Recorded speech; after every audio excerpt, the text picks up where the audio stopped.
लेकिन मैं बोलूंगा सुबह साद तेरे आ रहा है, आमिना का लाडला, आमिना का लाडला, सुबह साद के आ रहा है, आमिना का लाडला, आमिना का लाडला।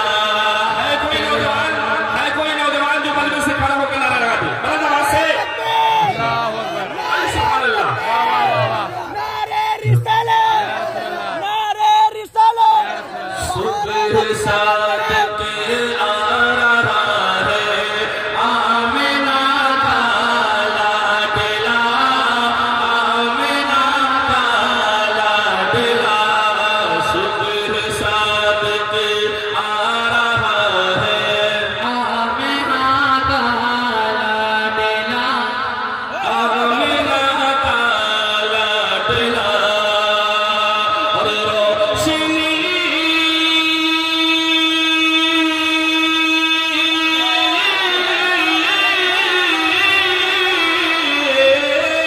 रोशनी फैला रहा है, रोशनी फैला रहा है,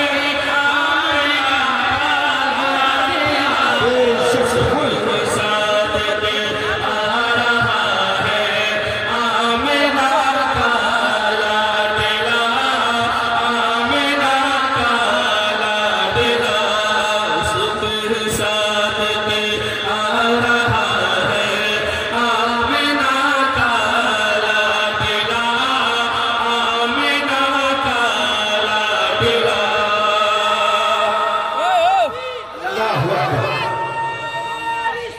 या रसूलल्लाह।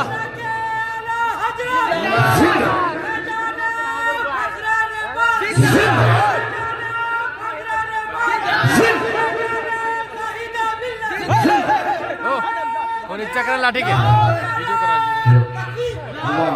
आमिना का लाडला, आमिना का लाडला। जब मेरे आका इस दुनिया में तशरीफ नहीं लाए थे, उस वक्त काबे की सरजमीन का जो हाल था, बुत को पूजा करते थे। लेकिन मेरे आका जब इस दुनिया में तशरीफ लाए तो काबे की सरजमीन का जो हाल हुआ, शेर के जरिए से पढ़ता हूँ। पहले मुनाज़िम फरमाए, जरा एक बार पेश की मोहब्बतों के साथ आगे से लेकर पीछे तक सारा मजमा मुस्कुराकर कह दे या रसूल अल्लाह। एक बार ये भी बोले, सरकार की आमद, मुख्तार की आमद, हाथों को उठाइए, नबी नूर शरीफ का झंडा बनाए। सरकार की आमद, मुख्तार की आमद, मदनी की आमद, मक्की की आमद। देख के सरकार दो काबे के बुत कहने लगेगा, के बुत कहने लगे। देख के सरकार दो काबे के बुत कहने लगेगा, के बुत कहने लगे। भागो भागो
चाहते हैं, जिस्म पर फेंकना ये गैरों का ये रवैया है ना, ये जायज नहीं है। प्रेम से दे ताकि देना भी अल्लाह पाक आपके देने को कबूल फरमा ले। अल्हम्दुलिल्लाह ये हमारे अजमत नेटवर्क है, ये हमारे सदर आलम ऑफिशियल है, जिनके जरिए पूरी दुनिया में ये प्रोग्राम नश्र हो रहा है। मुलाहिजा फरमाए, अगर शेर पर राउंड एक बार सारा मजमा बोले सुभान अल्लाह। सुबह सादिक आ रहा है, आमिना का लाडला, आमिना का लाडला, एक दुल्हन को पसीना देके जिसने पाक का, देके जिसने पाक का, एक दुल्हन को पसीना देके जिसने पाक का, देके जिसने पाक का।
दाऊद मुसवाली से तशरीफ फरमाए, जितने अकाबिरीन उलमाए किराम, पूरे मिंबर शरीफ के उलमाए किराम की दुआ के सहारे ये मैं मक्तब पढ़ रहा हूँ। मुलाहिजा फरमाए, एक बार बोले ना सुभान अल्लाह, और झूम कर बोले सुभान अल्लाह। कैसे न हो रही जहां में कामयाब, राही का नाम अब हमारा मोहल्ला नहीं बोलेगा तो क्या आपको जानते मोहल्ला बोलेगा, मोहब्बतों के साथ आप बोले ना सुनाइए, अपने मोहल्ले को बुलवाइए, अपने जगह से कह दे या रसूलुल्लाह। नात खां कैसे न हो रहा ये जहां में कामयाब। माशाल्लाह, माशाल्लाह 15, 16, 17, 18 आदमी बोल रहे हैं, लेकिन हमारा मोहल्ला देख इंशाल्लाह 50 से पान जाएगा, 50 से आगे जाएगा। मुलाहिजा फरमाए, रात खां कैसे न हो उल्फत जहां में कामयाब, उल्फत जहां में कामयाब, रात खां कैसे न हो उल्फत जहां